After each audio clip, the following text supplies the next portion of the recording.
The Darth Retro Podcast is brought to you by the letter T. Uh, T, the letter.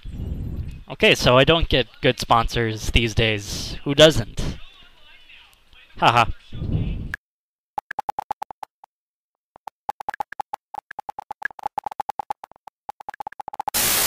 The Darth Retro Podcast is a free flowing conversation that occasionally touches on intelligent subjects, but mostly just sports, music, and life. And now, here is your adorable host, Tom Wegner. And welcome back to the podcast. This is the Darth Retro Podcast, and my name is the wonderful Darth Retro, or you can call me Tom Wegner, or Tom Wegner. Taping this on a fall like Friday here in the old Fargo, North Dakota. And this is episode 8. So this is like I have pretty much more episodes than Star Wars itself, so that means I'm more popular than Star Wars. So eat that, Star Wars fans. Alright, so we got a pretty busy podcast coming up for you all. I'm going to be talking about kind of a topic that I've had somewhat of an interest in the last 5 years or so, and that's pretty much the topic of nice guys that finished last and what my take on that is, as well as some Red Sox drama and my take on that as well as pet peeves and talking a little bit about what I certainly hate about people. So that could be pretty interesting, and some Alma Mater tales. So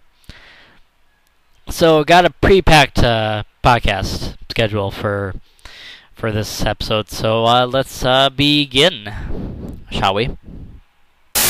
So I was watching a YouTube video, and it was about it was kind of a more of a video podcast or something like that. It's more of a vlog that I watched a few days ago, and it was about trying to remember what her channel is. It was a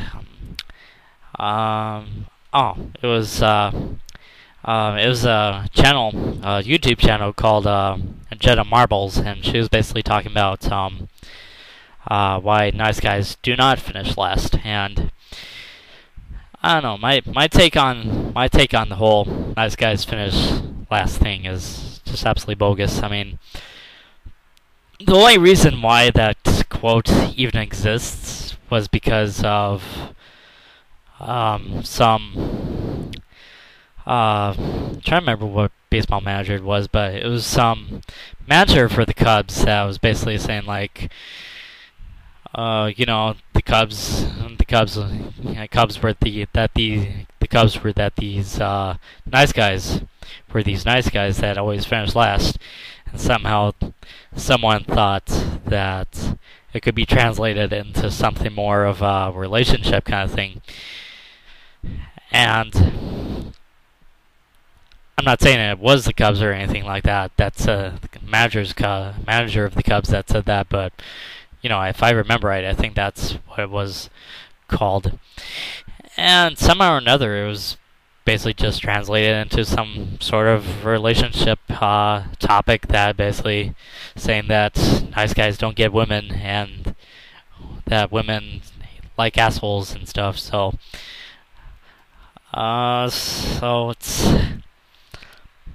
my take on that is like my take is, I don't know, it seems to me that nice guys who claim that they say that they're nice guys just seem like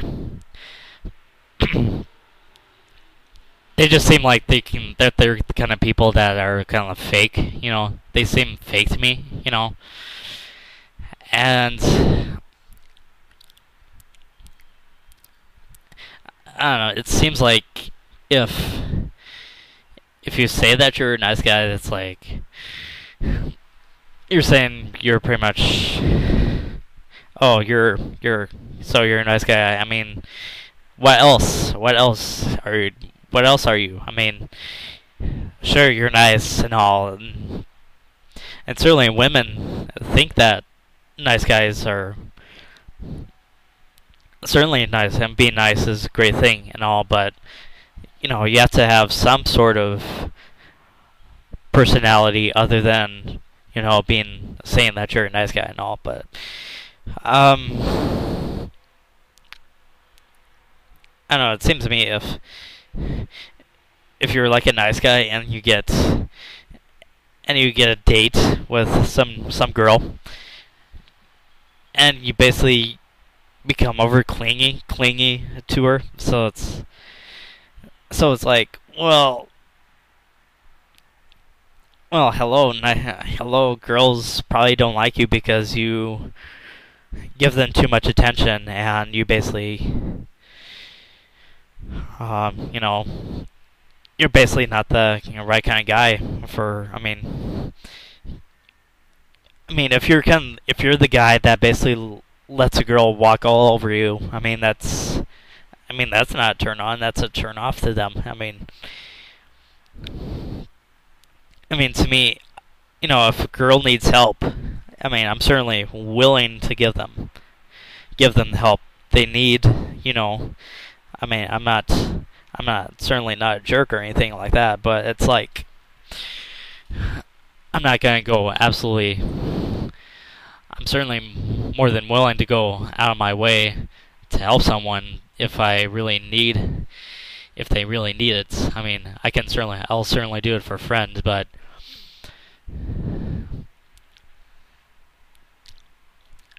do I expect anything out of it? Certainly no. So actually, I just looked it up. The phrase "nice guys finish last" was attributed to a baseball manager named Leo DeRocher. It was basically in the context of baseball. And anyway, back to the subject and all, but to me, I think I have more of a personality that certainly attributes to being a nice guy, but I don't go around saying that I'm this nice guy that basically gets left out of the loop or anything like that. I'm a lot more smarter than that to say that. And it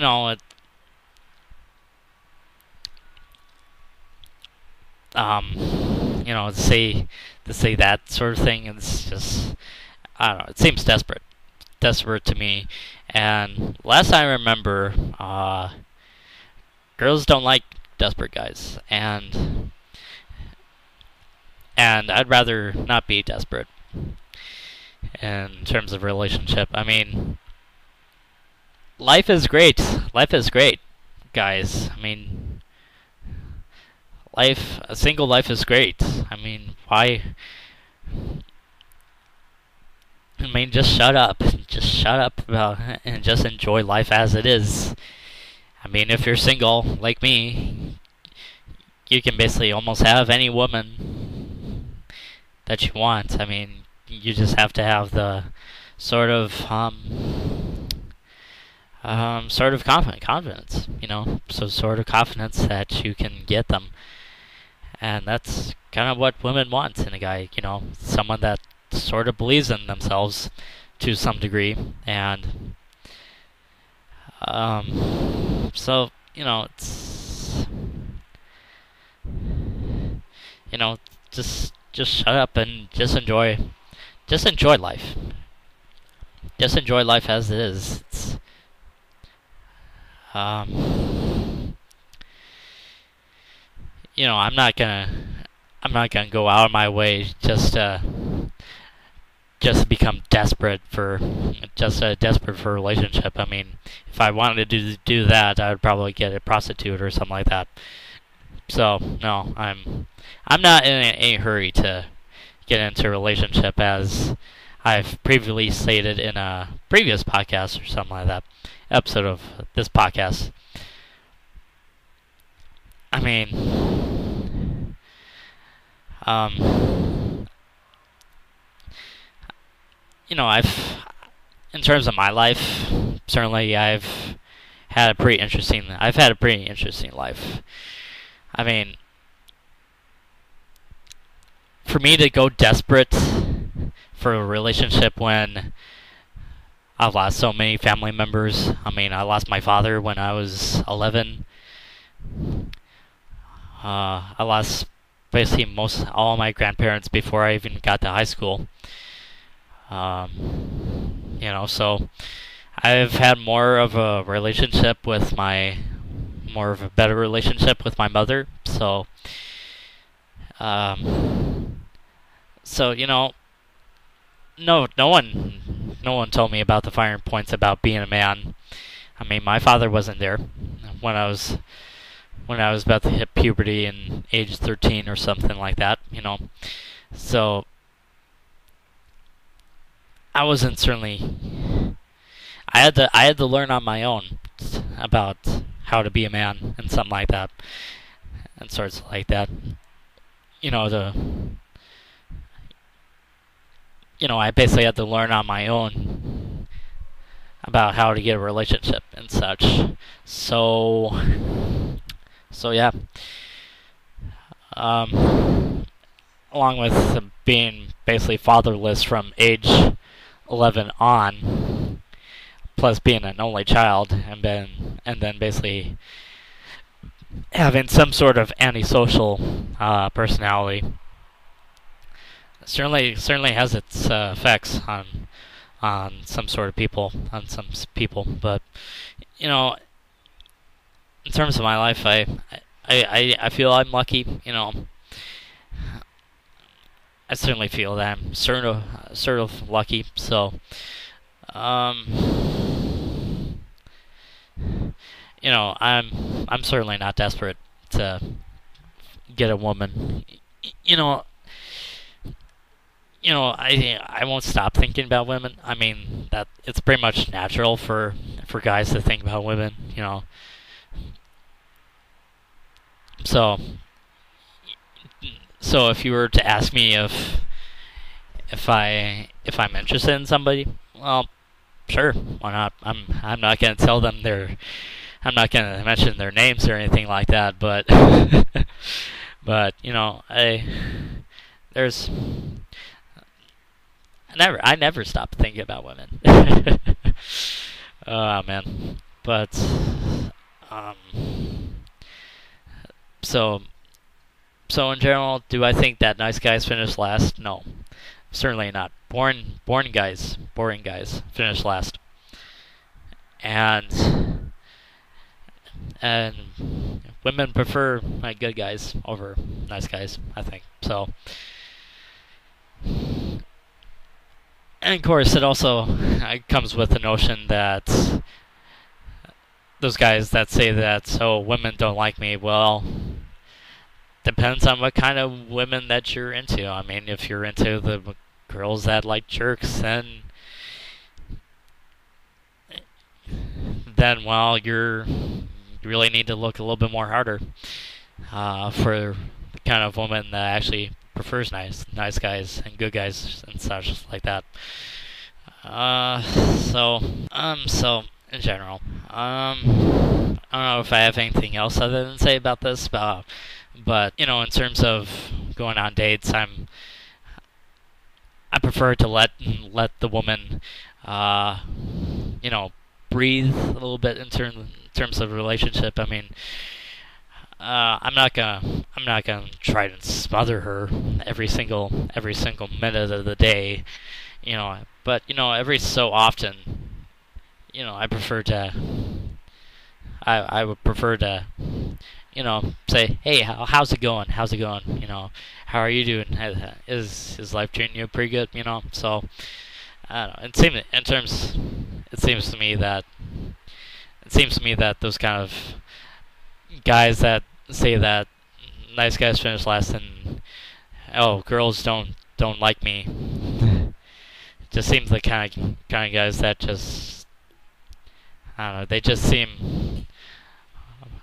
They seem more fake than they seem to be. I am who I am, and I don't claim to be a nice guy or anything like that because I am who I am. To categorize who I am, I don't know. I'm so many other things. I'm so many things. But let's get on to the next topic since I don't really have anything else much to talk about from this one. So, yeah. And so, as I pretty much previously stated in previous podcasts, that, well, maybe actually in the first few episodes of this podcast, that the Red Sox haven't been having that great of a season. In fact, more awful than the past few years. And my thoughts on it. It's just it's stupid to think about what our situation is. It's completely unnecessary about what's going on with the Red Sox.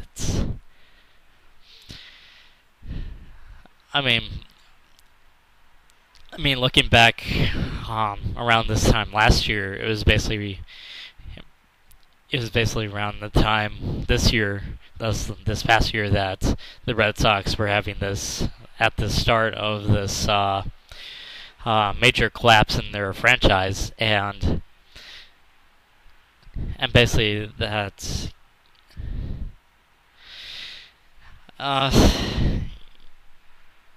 In terms of that, in terms of the Red Sox collapse, it was just a shamble.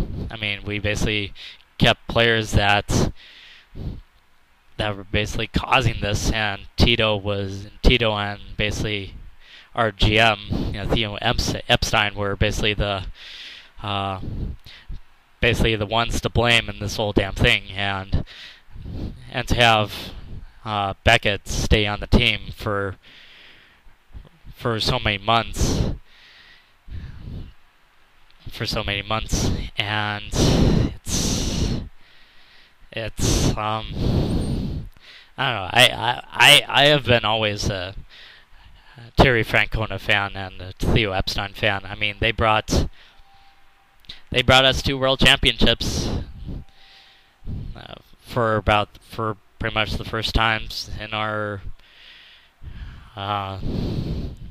basically for the first time in over 90 years, and so for them to basically give them the old heave ho after one bad season, it's just blasphemy for us to get rid of them. So it's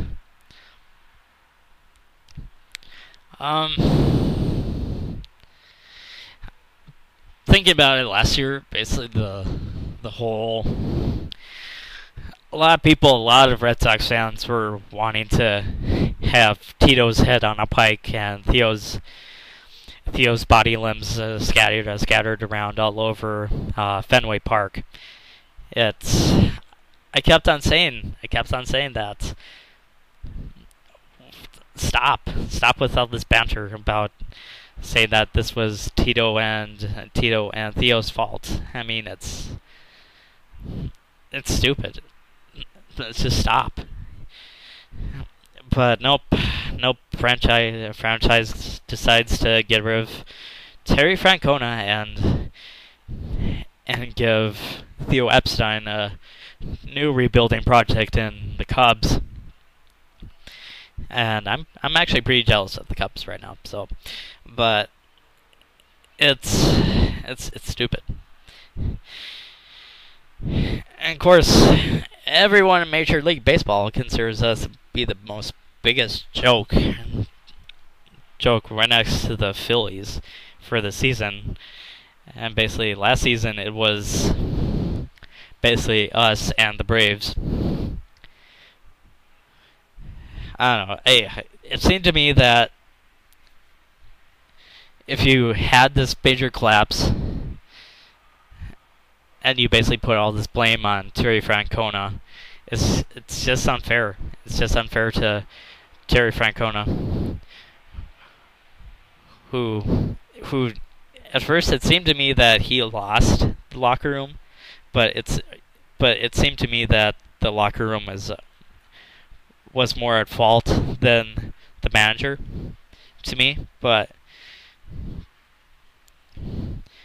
oh well.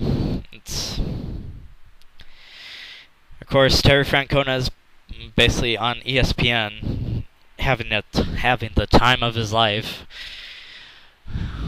doing Sunday Night Baseball on ESPN, and basically him claiming that he doesn't want to be part of the Red Sox anymore. It's been more of a mistake for us than, well, I wouldn't say that, because getting rid of Babe Ruth giving Babe Ruth to the Yankees is probably certainly the most biggest mistake the Red Sox could have ever made in their franchise history. Probably Terry Francona and Theo Epstein getting fired was probably the second biggest mistake that our franchise could ever make, and we're pretty much paying the price for it every single day that Bobby Valentine is managing the team. So if you want to make fun of the Red Sox, go ahead, fine. I'm certainly more up for it, because if I ever become father, which chances are will be, I'll give my kids the option of, if they want to be a Red Sox fan. I'm not going to force them to be, but if they want to be, fine. So, but basically the biggest point of being a Red Sox fan is getting used to disappointment. I mean, I was pretty much happy as a clam in 2004 and 2007. Probably more so than 2007, because the 2007 team was more of a validation that we were pretty much the best baseball team in the decade. And I don't know, it's because, well, the 2004 team was. I'm not discounting the 2004 team at all. I mean, the 2004 team basically brought us our first world championship in over 86 years, and it was the main course. It was the main course, and the 2007 World Series team was pretty much the icing on the cake.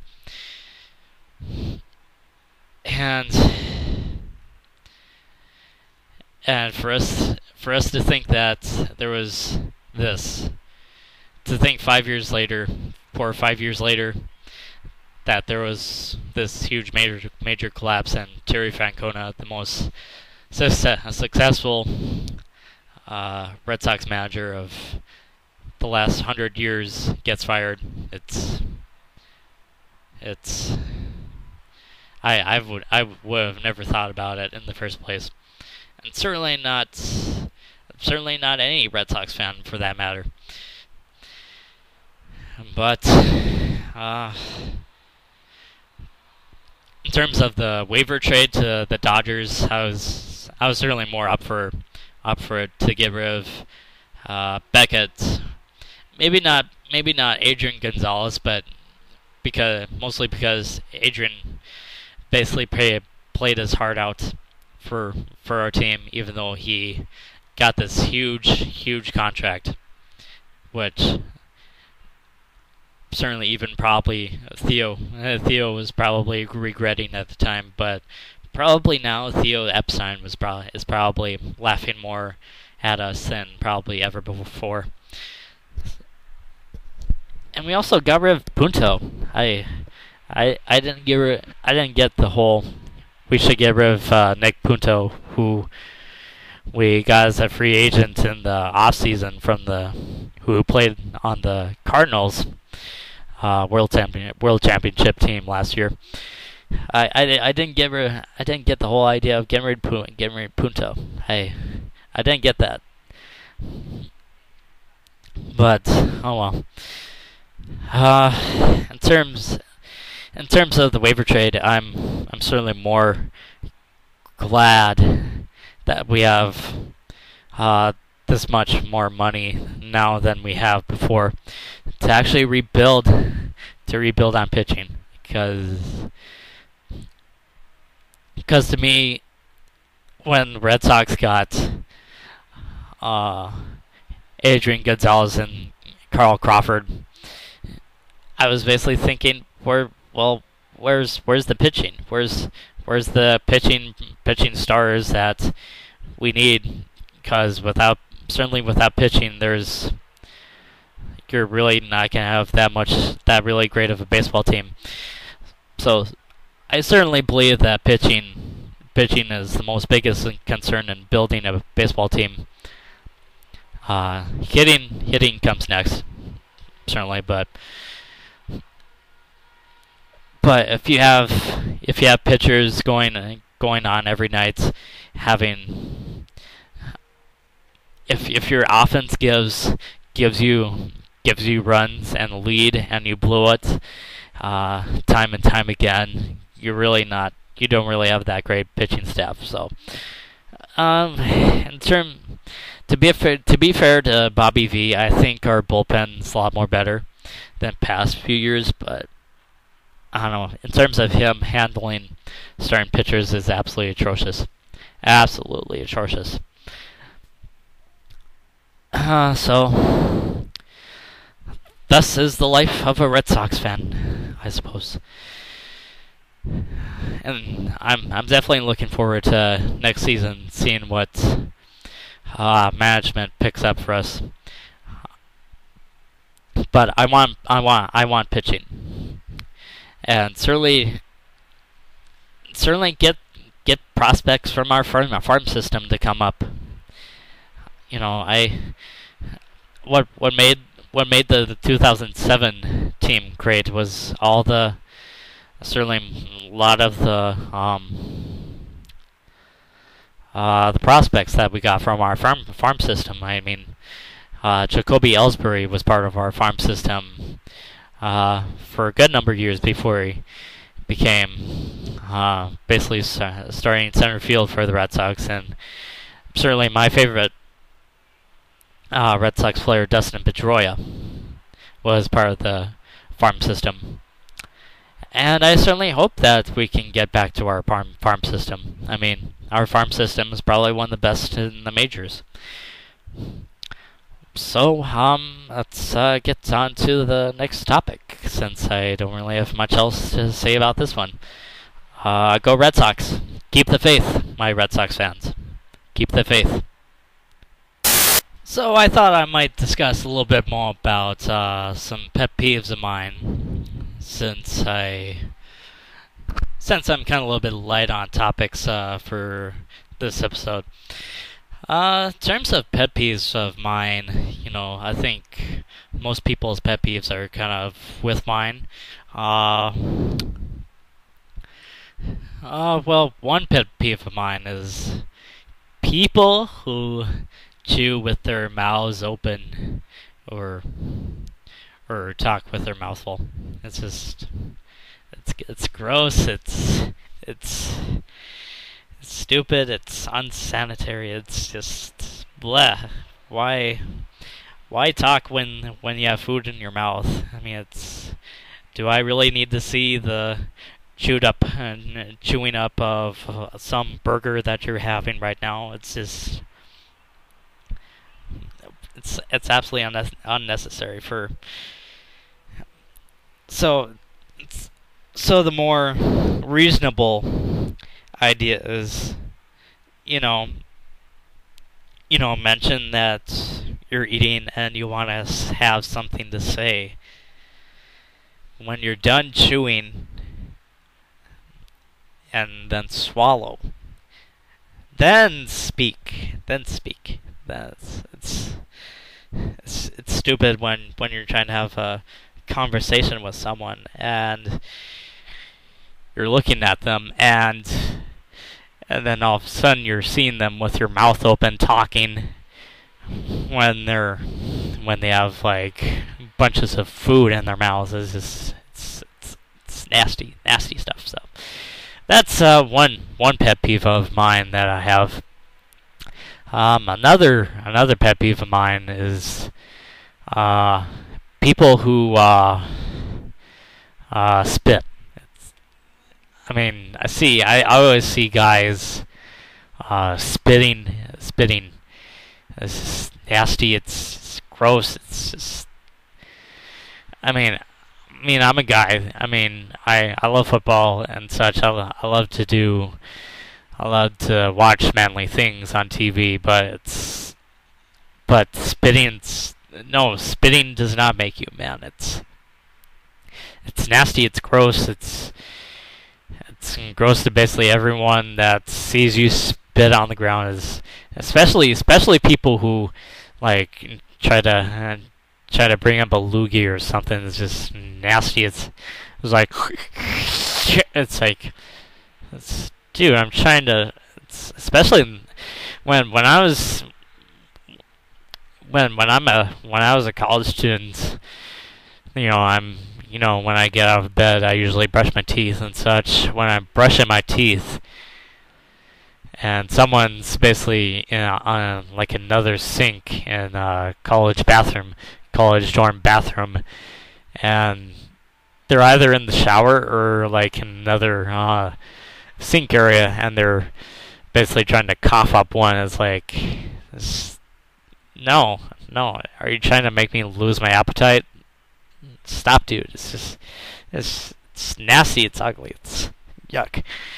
But spitting and trying to cough up a loogie, it's just yuck. If you really want to do that, do it in private. But do it in private, please. Just yuck. I'm trying to think of some other pet peeves that I have. Another pet peeve of mine is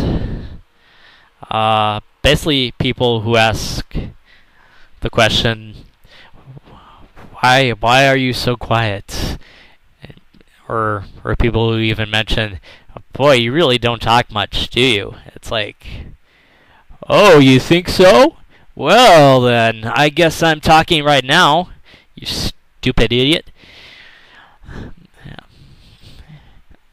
Maybe if you actually learn to shut up for about 5 seconds, maybe I might talk. But typically I'll let if I'm hanging out with like friends or with mostly strangers and I'm with some friend, I usually just keep to myself. But if I have something interesting to say, or if they are talking about certainly a topic that I would be interested in, certainly I would probably talk about that. But certainly I keep to myself, and it's not the thing that the stereotype of people who are quiet is that basically they are serial killers and that they want to murder you and something like that. But in terms of murdering people, I would care less about murdering people. I like people, but to have the notion that I want to kill someone it's stupid. It's a stereotype for me to think that just based on the fact that I don't talk much is it's the stereotype of that me that I don't talk much, that makes people think that, oh, I want to kill someone, that they're a murderer or something like that. It's just stupid. Stereotypes are stupid, and if you're smart enough, that you would realize that stereotypes are stupid.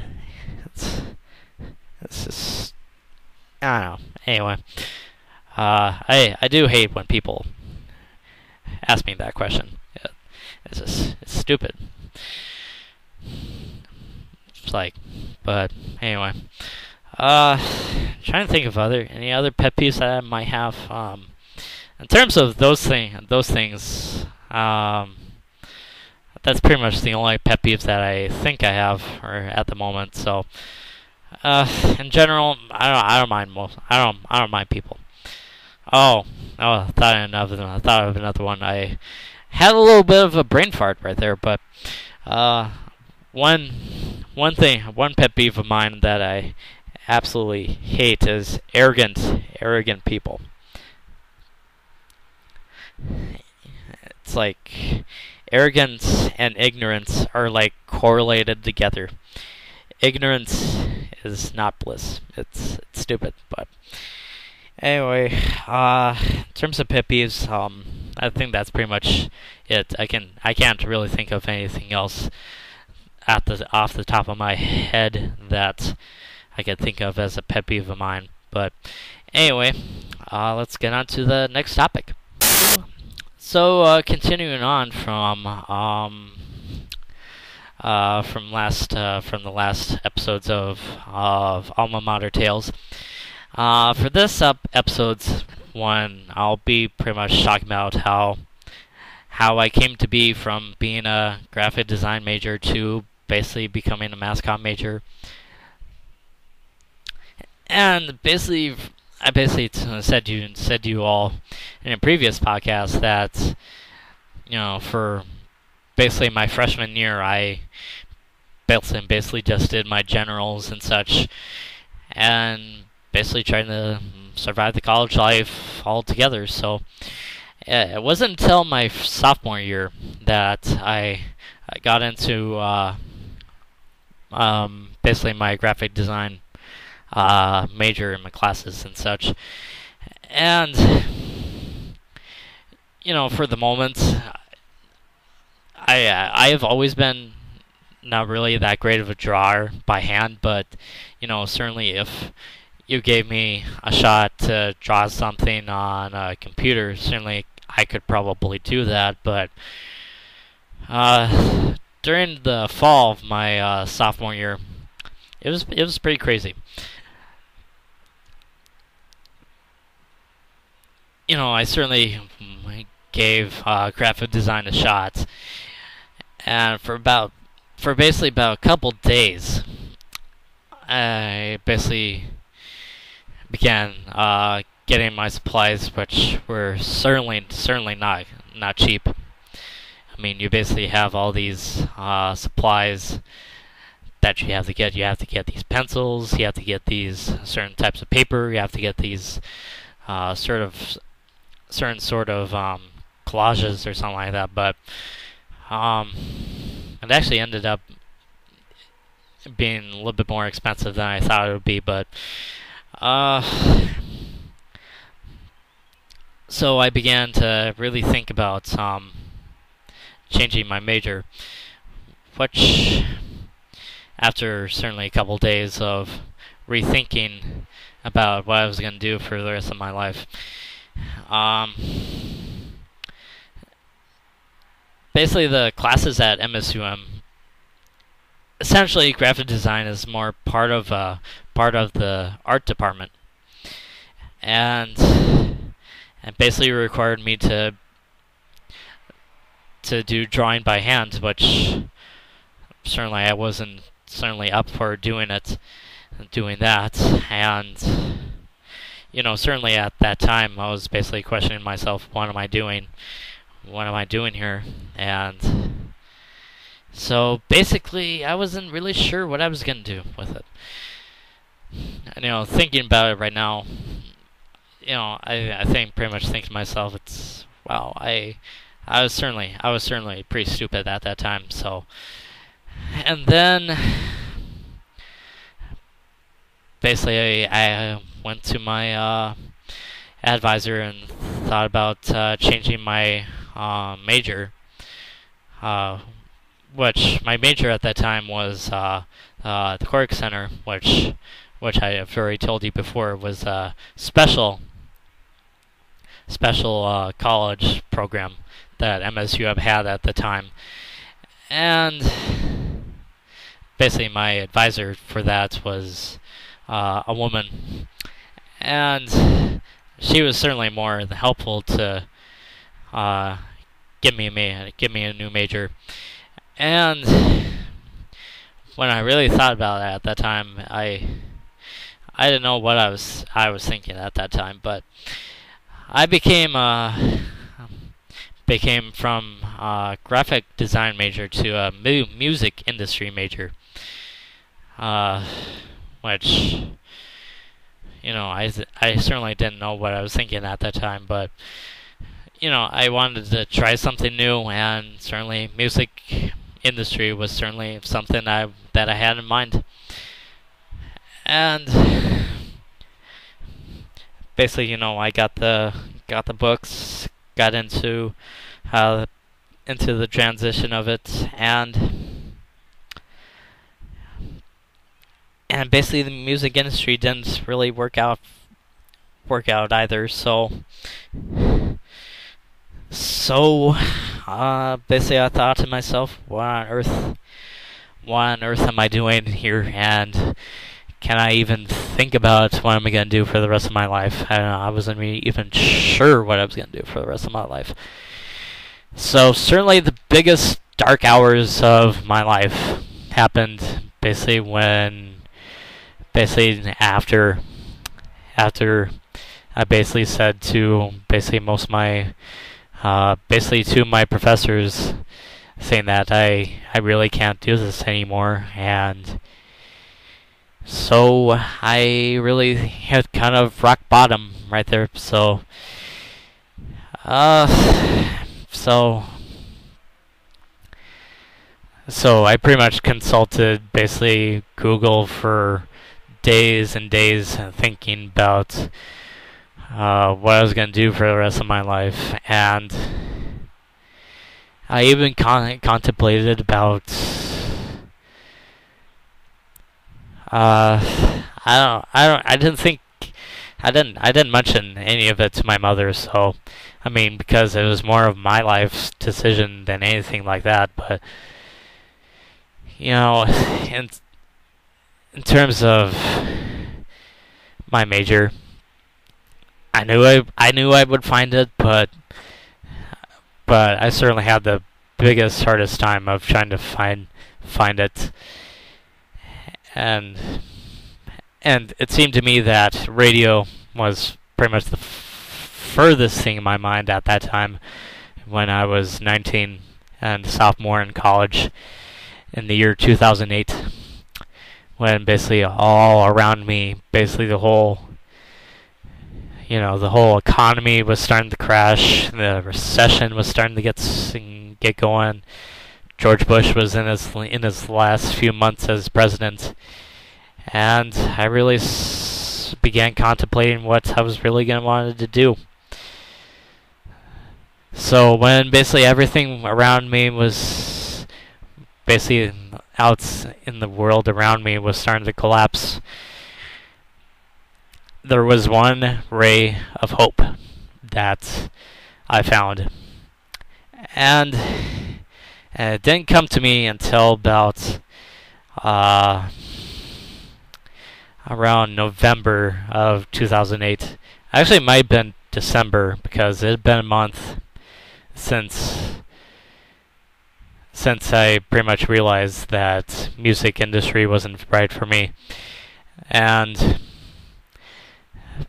basically after class, I do apologize if I say the word positive basically all the time, but after a class with one of my favorite professors, which is his name was Kevin Zepper.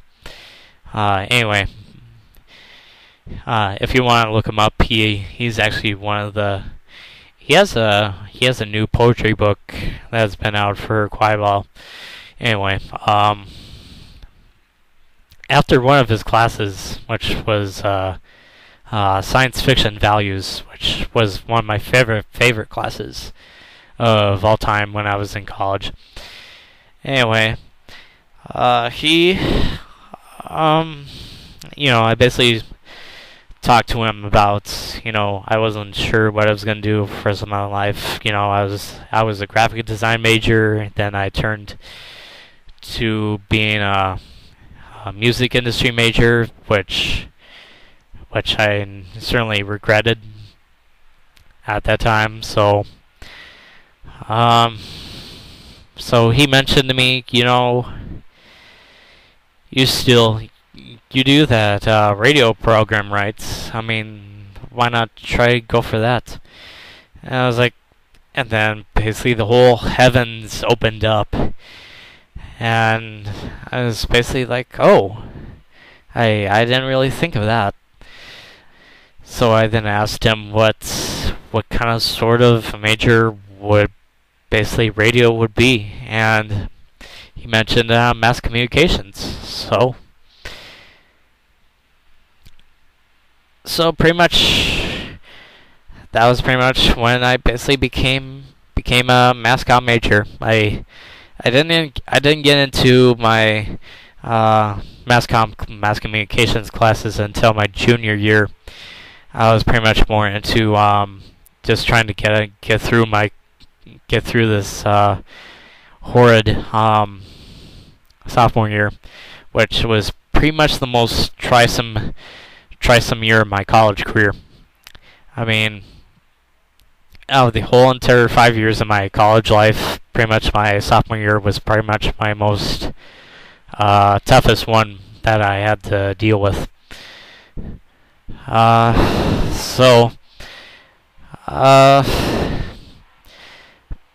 Pretty much the reason why I kind of want to go into radio is because it's not television. You don't have to go in front of a camera every so often, and basically with radio you can basically be yourself, be behind a microphone, and just talk about stuff. And KMSC was certainly probably the biggest tipping point of my life. And basically, when I made the decision to become a mass comm major and focus on mass comm classes, basically I found my calling. Certainly, I know one person that's had about 10 major changes. And I think like the average is about 2 to 3 major changes. And I don't know. When I think about it, I certainly do regret changing majors from time to time during my sophomore year. But when it comes to finding something that I want to do for the rest of my life, it's pretty priceless. So in terms of Alma Mater tales for this episode, I'm pretty much done. I got a couple of announcements I kind of want to make. Andy Roddick is retiring tennis, as pretty much most of you have heard about. After about a good 10-year career, has it been? I think tennis players usually turn pro when they're still in their teens, and I don't know. In terms of Andy Roddick's career, I think he's had pretty decent career. He did win something early on in his career in 2002, 2003 or something like that. But to have won something and to be Brooklyn Decker's main squeeze, I'm pretty jealous of the guy. I mean, he gets to be the main squeeze of Brooklyn Decker. who's quite a bit more older than I am, but he's definitely quite the man, and whoever gets to be whoever is or whoever gets to be Kate Upton's main squeeze, I'm pretty jealous of them right now too. But anyway, this weekend for me is pretty much blocked full of sports. Basically, I'm gonna be watching Saturday. Notre Dame, the number 22 ranked Notre Dame Fighting Irish take on Purdue. My alma mater, MSUM Dragons, basically take on one of their conference opponents down in South Dakota, I think it was called. University of Sioux Falls, I think it was called. So I'm definitely pretty excited to watch some Dragon football, even though they pretty much stunk up last week. But I'm not too surprised about that. You know, if MSUM can win 3 games, I can consider it to be a great season for Dragon football. And then there's Sunday with Week 1's NFL games. But I'm certainly going to be watching the Yankees-Orioles series, which is certainly got to be one of the more saucy series topics for Major League Baseball to talk about this weekend, as well as Giants and Dodgers. I mean, the biggest and oldest rivalry in Major League Baseball. I'm certainly glad that the Giants and the Dodgers have found their rivalry again. It's one of the greatest rivalries in Major League Baseball, and I wish certainly more people would watch that kind of series than the Red Sox and Yankees, even though I'm a Red Sox fan and I absolutely despise the Yankees. But you know, pretty much my market has the Vikings and the Jaguars, which I'm probably not going to watch, but I'm probably going to be watching the Orioles and Yankees game on TBS. That's going on around that time. But my attention is going to be basically most focused on the 49ers that are going to come into town against the Green Bay Packers during Fox's America's Game of the Week, which is like their big game slots, which most of America will watch at that time. And I think the Packers will pull it off. I think a lot of people are picking the 49ers to upset the Pack, but I think we can pull it off. So anyway, we'll probably see you all next week or so. Probably just keep in touch with my Twitter account, and I will see you all later. Peace out. Adios.